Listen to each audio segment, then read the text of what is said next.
It's common knowledge among both film enthusiasts and zombie fans that George Romero's Night of the Living Dead changed everything about the zombie subgenre. What originated as a lesser-known mythological species of monsters such as werewolves and vampires was the undead, mindless predators that wore out corpses as vessels in their pursuit of brains. Night of the Living Dead made several significant changes to the concept of zombies that went on to become the blueprint of all future depictions. All of a sudden, these monsters were a lot more human, a lot more real, a lot more unsettling. Ever since that revolutionary film, there have been many different iterations of the undead to keep things fresh and unique. There's 28 Days Later Sprinters, The Last of Us' Cordyceps Infection, and many more.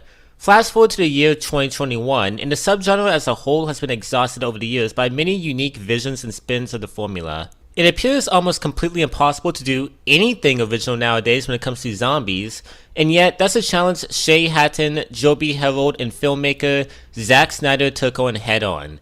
Man, Snyder, am I right? I cannot imagine a more controversial filmmaker if I tried. After his 2004 remake of the classic zombie flick Dawn of the Dead released to high praise, he would later go on to make a name for himself with films like 300, Sucker Punch, and Watchmen. But arguably his largest work was his contributions to the DC cinematic universe. Man of Steel, Batman v Superman, and the only version of Justice League that exists. With Man of Steel receiving mixed reviews and Batman v Superman downright bombing critically, everyone, including my bandwagony teenage self, thought Snyder was a hack. A reputation that follows him to this day. Before I matured and actually processed Man of Steel and Batman v Superman with an open mind, making me realize these were two exceptional films, I was another face on the internet who detested Snyder's involvement with DC. A sentiment Warner Brothers evidently shared, resulting in Zack's planned Justice League universe coming to a short, tragic end. But this didn't stop him from keeping his chin up and moving on to a new project. One that was going to take the exhausted filmmaker back to his roots. Army of the Dead. A spiritual successor to his Dawn of the Dead remake that went through development hell before being picked up by Netflix. After witnessing the miracle that was Zack Snyder's Justice League in 2021 and seeing how crazy Army of the Dead was looking, my hype for this film skyrocketed. And let me tell you, it did not disappoint. No, my friend, not one bit. Army of the Dead's story begins with a top-secret military payload being compromised due to reckless driving and an incompetent military escort. After the payload is revealed to be a zombie with heightened strength, mobility, and a form of intelligence, it quickly infects the entirety of Las Vegas, transforming it into a zombie city.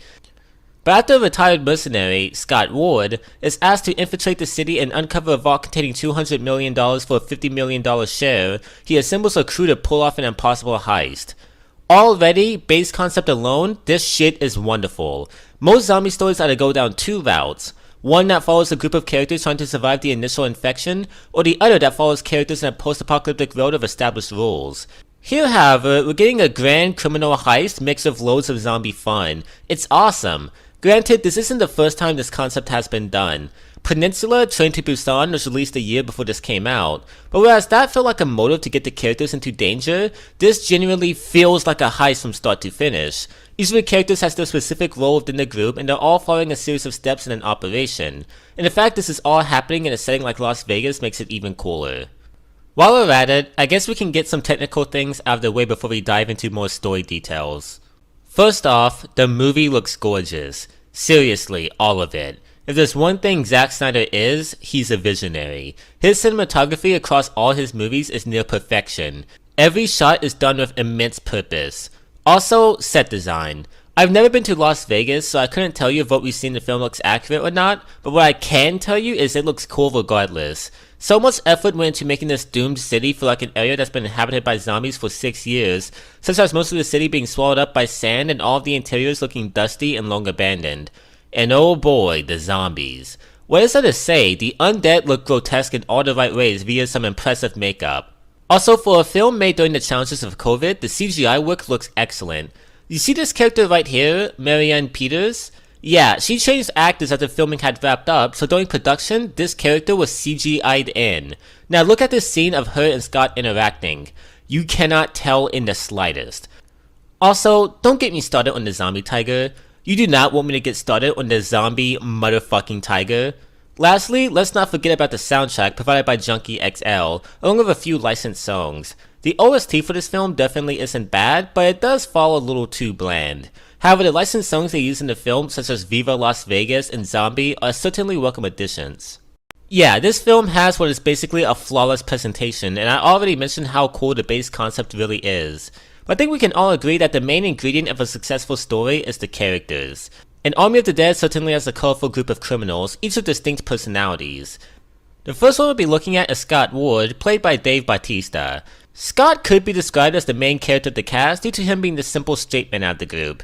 He's a merc risking his life for a shot to give his distant daughter $15 million. That daughter in question being Kate Ward, a volunteer at the quarantine center outside of Las Vegas helping abused immigrants. What's cool about Kate is she's the one person out of the group who has a moral high ground. She doesn't enter the zombified city for a chance at millions, but primarily to find and rescue her friend, Gita, who's stranded there after trying to find money to get her kids out of the camps. I'm not saying Kate is the only good person out of the crew, but she's the only one who's not a straight up criminal and only cares about the well-being of innocent people. In fact, the only reason she even sneaks her dad and his gang of criminals into the city is so the money she gets from Scott can go into getting Gita and her kids to safety. That's another thing, Kate and Scott's relationship. When we see them first meet, the first thing that's apparent is Kate has a huge amount of resentment towards her father, and this could be assumed to her pent-up trauma after having witnessed Scott kill her zombified mother. But once the two finally have an actual heart-to-heart, it turns out Kate hates Scott for basically abandoning her afterward and never being there for her. This dynamic is definitely my personal favorite since it's where the most heart in the film lies. Seeing this emotionally distant father and his hostile daughter slowly begin to reconnect during their traumatizing visit to a zombie-filled Las Vegas was unexpectedly heartwarming at times. And both Dave Bautista and Ella Purnell give their characters such authentic chemistry. Serving as Scott's cooler, more witty counterpart is Maria Cruz, another ex-merc who enthusiastically accepts this mission for both the riches and a chance to reconnect with her best friend and maybe start some fireworks if you catch my drift. There's not really much to her, but there doesn't need to be. She's an outright badass here to kill zombies and steal some cash. Much akin to Van Dero, played by Omari Hardwick. Van is the third in a trio of old friends, who is definitely one of my favorites because of his quirky attributes. He's a huge philosopher for one, and sometimes likes to think about things with a third eye of sorts. Secondly, no shit phases this man. I mean, he tries to 1v1 the Zombie King in a fist fight. You can't get more insane than that. And lastly, he is super moody, like, all the time. He takes no shit from anybody and is easily agitated and gives Dieter a hard time. Ah yes, Ludwig Dieter, another one of my favorites. Played by Matthias Schweighöfer, Dieter is the complete rookie of the group. He's never even used a gun, has never been near a zombie, and has no idea what the fuck is going on half the time. The only reason he even tags along is because of his obsession of safe cracking and his need to open the Gotterdammerung, the one safe he's never had a chance to crack. This man is extremely antisocial and is the group's comedic relief since his inexperience is often played for laughs. It's hard not to love Dieter. He's lovably innocent, and like Kate, is a nice contrast from the other rough and tumble mercenaries. I mentioned earlier how Van doesn't stand Dieter, and that's initially true since his inexperience is annoying, but throughout the movie, the two develop a wholesome bromance and quickly become one of my favorite dynamics in the film. I love these two.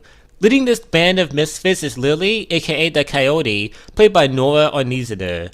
Lily knows everything there is to know about the zombies and how they work. She is by far the most experienced out of the group, and you get a huge sense that underneath her hardened exterior are well-meaning intentions. She starts out ominous and morally grey due to her reputation of leaving people behind, but you come to realize she's actually a really good person, and she dies giving the remaining survivors some time to escape. Overall, her character was a nice bait and switch and ended up dying heroically. Someone not so heroic is Martin, played by Garret Dillahunt. Being the right-hand man of Tanaka, our group's employer, Martin is assigned to accompany the group with their mission. Off the bat, he starts out instantly shady and comes off as a giant sleazebag. And what do you know, he reveals his true colors when he intentionally gets a character killed, and even more so when he leaves everyone to die. In the movie's biggest twist, it turns out Tanaka never cared about retrieving his money and only sent out characters to die so Martin could get a blood sample of the zombie queen. Such a blood sample would go on to be used to create entire zombie armies. But combat doesn't stay too far behind. In a hilariously gnarly scene, the piece of shit gets mauled by a zombie tiger. I like Martin. He's a nice douchey secondary antagonist. Another one of our merry band of criminals is Mikey Guzman, played by Raúl Castillo. Unfortunately, here is where I have to get a bit negative. I thought Mikey was a fine character by all means, but he was a little too underutilized. You see, this man is a zombie killing influencer, a complete nutjob who apparently has Reddit forums dedicated to him. There were even some promotional videos for the movie showcasing his dumb YouTube videos that got me pretty hyped. Unfortunately, he rarely ever demonstrates that wild side in the movie. He's surprisingly really reserved and doesn't really do much. Granted, I'm glad the writers didn't make him some super annoying, over-talkative YouTuber or whatever, but I just wish he got to shine more. Lastly, we have Marianne Peters, played by comedian Tig Notaro. Marianne definitely lags behind the others in terms of screen time, but when she is on screen, she is just the best. Marianne is a really comedic character and definitely got a lot of chuckles out of me, mostly thanks to Tig's really good performance. That about does it for the important characters, and yeah, they're by far my favorite part of the movie. Despite the fun quirks and personalities, there's something about them that makes each of them feel like real people, mostly in part by the great dialogue and convincing performances. Each of the characters add something to the movie, and some of the dynamics within the group serve to make things so much more interesting. However, enough of the characters, I want to dive into something that really makes this film unique, that being the zombies. You remember the beginning of this video where I mentioned how zombies have evolved in pop culture thanks to a plethora of unique depictions? If so, you might be wondering what Army of the Dead pulls off to create a unique threat. Well, my friend, with the zombie city comes the zombie hierarchy. The zombie that started the Las Vegas outbreak is capable of intellectual thought. It is, by all means, a sentient creature, and after it claims its kingdom, it is referred to as Zeus. Zeus works as a wonderful main threat, not only because of his intimidation, but also due to him being wonderfully over the top. He has a fucking mask and cape for crying out loud. He means business. He even has a zombie bride who's pregnant with his zombie child. This queen is just another of his many alphas. Zombies that are converted after being bit by Zeus, whom are also granted high mobility, strength, and intelligence. And there's an army of them. The threat of alphas makes the stakes in this movie much more higher. Our characters aren't going against shambling, dumb corpses, though those are in here too. No, these are more than zombies. They are full-on superhumans, and just going against one can prove a challenge. Not only are there ranks within the zombie hierarchy, but these monsters can do things like accept trades, hibernate, and even perform ceremonies. All of this makes the zombies as a whole feel like less of an easily manipulated threat, but more like a fully functioning enemy faction these mercenaries are messing with. I love it. This movie is insane. You all should know that by now. But you want to know something crazy? I was genuinely shocked by just how much depth this film has underneath its surface. Don't get me wrong, Army of the Dead isn't the next Joker or anything, but for a fun zombie flick, there is a lot here. The most noticeable are the political themes seen early on with the immigrant camps. The quarantine camp in this film is depicted as a hellhole for many unfortunate immigrants who have found themselves under lock and key for 6 whole years by the US government. All of the immigrants are vulnerable to the downright abusive guards on patrol in that area, and most would rather risk their lives and venture to the zombified city for a chance to bribe the guards with stolen money to escape the camp. Another interesting idea that's played around with is the temperature checks. It's mandatory in the camp to get scanned for signs of a cold temperature that indicate infection, but it's heavily implied that a lot of these guards will lie about the readings as if they're disposing of left-winged individuals, or those who would question the system. Or just people who piss them off. This is a pretty cool idea that shows some of the possible, horrifying ways the US would react to a zombie outbreak. And on a real note, the horrible state of Las Vegas' quarantine center mirrors a lot of the real-world, inhumane ways fleeing immigrants are kept out of the US, and I commend this film for shining a light on that. It's a sad subject, but one that should be talked about much more. Another open for interpretation aspect of the plot is the mystery surrounding the undead. It sounds simple enough, right? A superpowered zombie converts a city into an army of dumb and smart zombies? Well, yeah, but there are still a lot of questions this poses. Like, where did Zeus originate from in the first place? This film implies he's an alien, which is the most likely answer, but it could also simply be a military experiment gone wrong or just patient zero of a new virus. And a way more bizarre mystery is what is up with the cyborg zombies? You heard me right, throughout the movie, some of the zombies have unexplained glowing blue eyes, and one has a fully visible endoskeleton after it's shot by Mikey. Okay, so all the zombies are metallic, right? No, because a lot of them are just plain old organic undead. My brain is spinning over what it could possibly be, and I love that level of mystery. Another thing left for the viewer to speculate about is the time loop scene.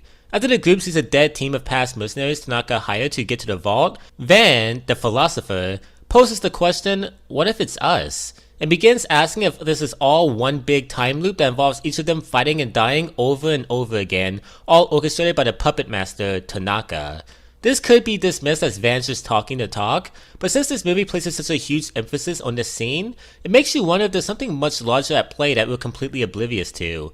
Considering the fate of all these characters aside from Kate, Van wasn't far off from his prediction, so who knows at this point. All of this, along with the film's stinger that leaves an infected Van flying straight to Mexico City, makes me unbelievably hyped for a sequel. In conclusion, Army of the Dead is wild, but in the best way possible. Its concept is an immediate win, the innovative zombies present in the story are wonderfully crazy, all the technical aspects are perfection, the characters are the heart and soul of this experience, the action is fun, the pacing is great. Holy shit, watch Army of the Dead! I absolutely adore this film. It is so unapologetic of its identity and never gets tiring to revisit.